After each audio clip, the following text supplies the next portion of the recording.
Live from the Mandalay Bay Convention Center in Las Vegas, it's theCUBE, covering VMworld 2016. Brought to you by VMware and its ecosystem sponsors. Now here's your host, Stu Miniman.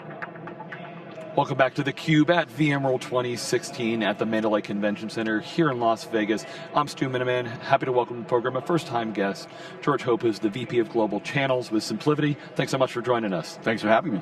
All right, so VMworld is not only a user conference, of course, VMware has lots of channel partners that are here. VMware is a critical partner of SimpliVity. So, tell us kind of how's the week been for you so far? The week's been great. I mean, there's no better place to socialize with your partners, right? To get out of the business setting a little bit. Of course, you have business conversations, but you have an opportunity to really get to know them better and understand what you can do to help them, and certainly being able to do it rapid fire during a 3-day period. It's a lot easier than flying around the country. Yeah, so sometimes you talk about drinking from the fire hose. I think we're kind of submerged underwater because there's no shortage of technical knowledge. All the people are here. Maybe there's a little bit of extracurricular activity too, or you can just spend all night talking to just some of the best people in the industry here at the show. Exactly. So to tell us, kind of your role. You've been with the company 3 years. How important is the channel? The channel's critical for us. From the top down, it's very interesting how much support we have at the CEO level down for the channel program. We're 100% partners. We've always been 100% partner. We intend to be 100% partner. And that's really resonated very well with the partner community. The partner community can invest in a SimpliVity relationship and can invest in building the capabilities and know that we're not going to pull the rug out from under them at any point. Right? They compete with each other rather than competing with the mothership. All right, can you sketch out for us kind of the breadth of the program, how you become channel partner for SimpliVity, different levels, things like that? Yeah, the beauty of the program is in the simplicity of the program, right? So we would expect nothing less. We can't get away with complicating channels if we're set out to simplify IT. So we try to make it as simple as possible. Our mantra is simple, efficient, lucrative, loyal. Just happens to spell sell.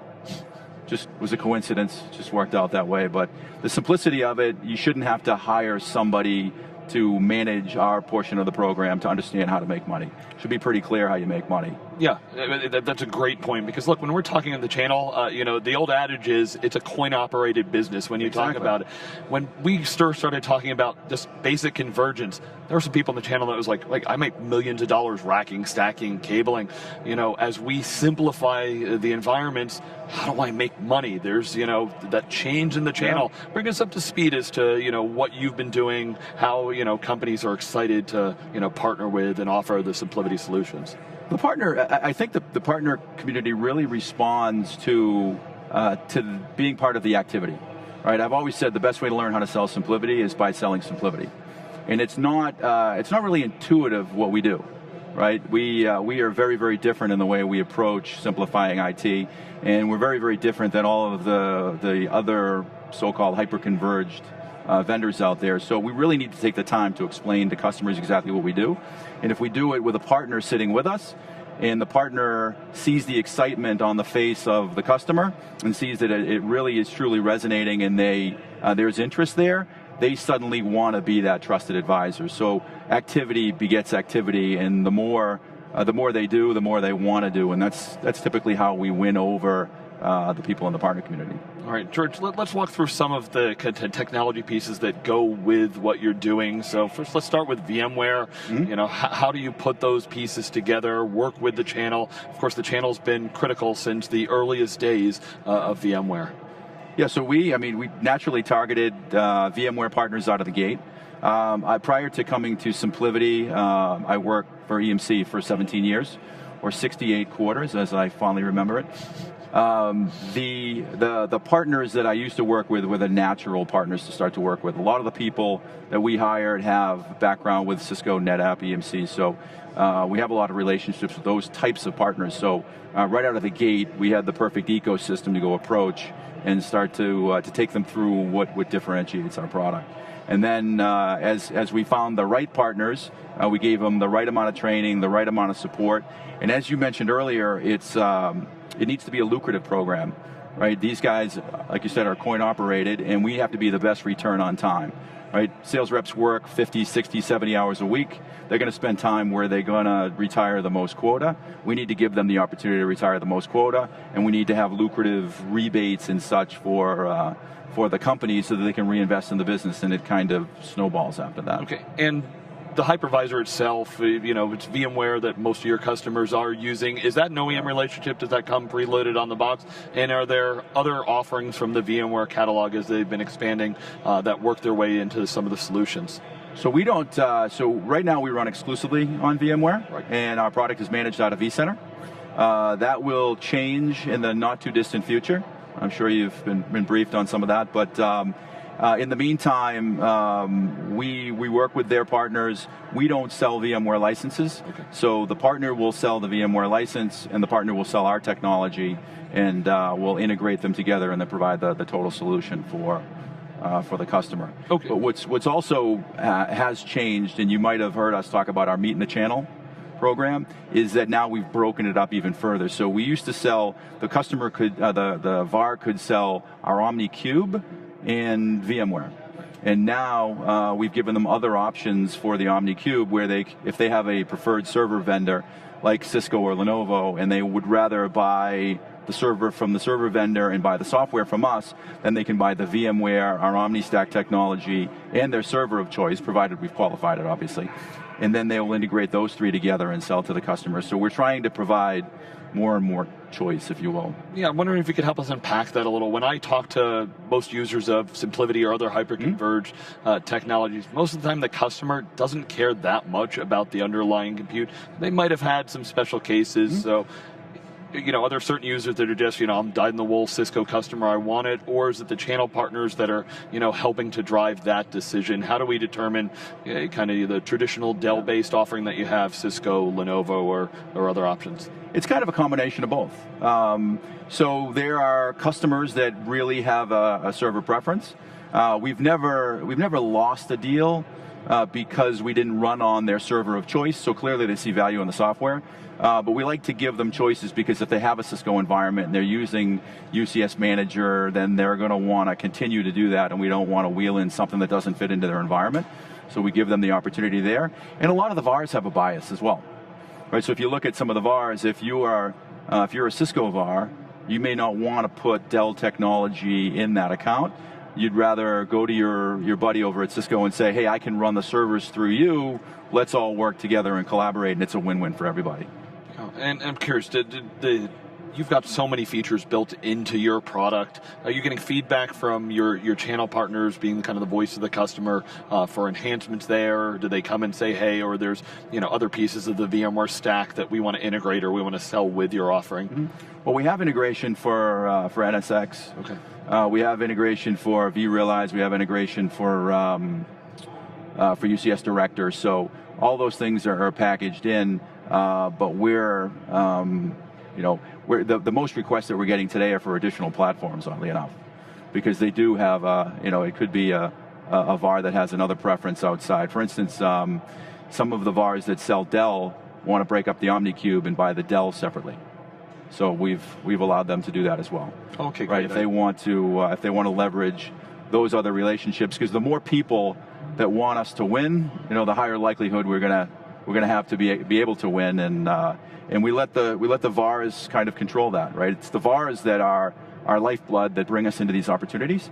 So we want to give them the ability to stay in their selling motion and leverage some of the relationships they already have, rather than take them completely out of their stream. Yeah, most people that don't understand the space, a lot of times they said, "Oh, there's it's these boxes." It's we hear appliances, and you think that term.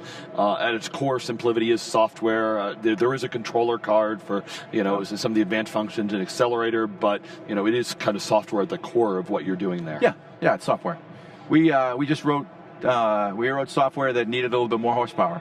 So the accelerator card is just that, right? It replaces the need to throw a bunch more servers at it. Other technologies have a lot of server overhead to run. When you're taking a technology that that used to just manage the apps and used to have a specialized device that was a server that managed the storage. Now you have the server has to do both. Sometimes it needs a little help. All right, so George, what about when we talk about cloud? It was kind of the morning keynote on day one from Pat Gelsinger. How does cloud and service providers fit into kind of the channel play that you have? Well, we've recently announced a cloud service provider program, and what we've noticed that there are some pure cloud service providers, but then there are a lot of our VARs that want to add some as a service offerings. They might want to add DR as a service. They might want to desktop as a service. They might want to just have infrastructure as a service. So we've seen a lot of crossover between the service provider that wants to have a selling relationship as well, and the selling partner that wants to have an as-a-service offering. So we've offered up a cloud service provider program that kind of, I hate to say, combines the best of both worlds, but it gives you the ability to ring up credit with SimpliVity in either and be able to combine them for benefits. So if you do both, we want to encourage you to do both and take advantage of some of the benefits that the program has. And we see that that we can offer some of our traditional VARs and some of the service providers a very, very competitive platform to be able to offer as a service on and keep some of these workloads from going off to the traditional, public cloud, so to speak. Yeah, George, I'm curious, what's the pulse when you're talking to kind of your traditional channel partners, the ones that, have sold storage, maybe they sold UCS, what do they think of public cloud service providers? Are they concerned? Are they, plugging along with what they're doing? What do they think? I think it's a little bit of both. I think it's definitely eating away at their business, and I think they're starting to see a world where they either have to be part of it or potentially put their business at risk. So I think some of them are embracing some of those cloud offerings and selling them. Some of them, and then they're selling the on-prem as well. And we think we give them the ability to kind of give their customers the economics of what the cloud would offer, but still that control and that efficiency and elasticity, performance, and everything that they would potentially give up if they went to the cloud. All right, so George, you've done a lot of these channel partners for many years. What's the vibe at the show? Do you think they're optimistic about the future? Any kind of feedback on kind of the Dell EMC VMware thing? Is that kind of a top of mind item for them? What's the? I think they're just waiting for it to. They're waiting for it to play out. I think the good news is that it's over now. I believe I heard yesterday that the China piece is all set. So officially September 7th. They're going. I think that's going to put a lot more people at ease. I think the uncertainty was more of a cloud than actually what's happening. But I'm not Nostradamus. I have no idea what's going to happen on September 8th. But I think the vibe around here, we pay more attention to how can we accelerate some of these partner relationships? How can we give them a tool that helps them be competitive and resilient? And we understand that they have other technologies that they have to deal with, and they've all been selling a lot of the legacy products that we're replacing. So it takes time to migrate them over, but in the meantime, we give them something to go be disruptive where somebody else might have the legacy business. Yeah, great. So, George, I want to give you the final word. What do you want to talk to kind of your current and expanding channel partners out there about? I would say to the partners that we have today, we're getting a lot of our partners investing. We're growing. We're growing in leaps and bounds. Never fast enough, obviously, but I would encourage the partners that haven't invested in at least exploring what we can bring to the table, that they look into it. I would say to the ones that we've been co-investing in already, they know who they are, and in those cases, we're gonna pour more gas on that. We want them to know that we're reciprocating that interest, and that those who want to go make it happen in this space, we will do whatever we can to enable them. We will make them as profitable as we possibly can. We'll hold their hand through the entire process and make it a big win for them, both short term and long term. All right, George Hope, really appreciate you joining us here, giving us some of the channel perspective here, some of the many angles we've been covering at VMworld 2016. We'll be back with lots more coverage. Thanks for watching theCUBE.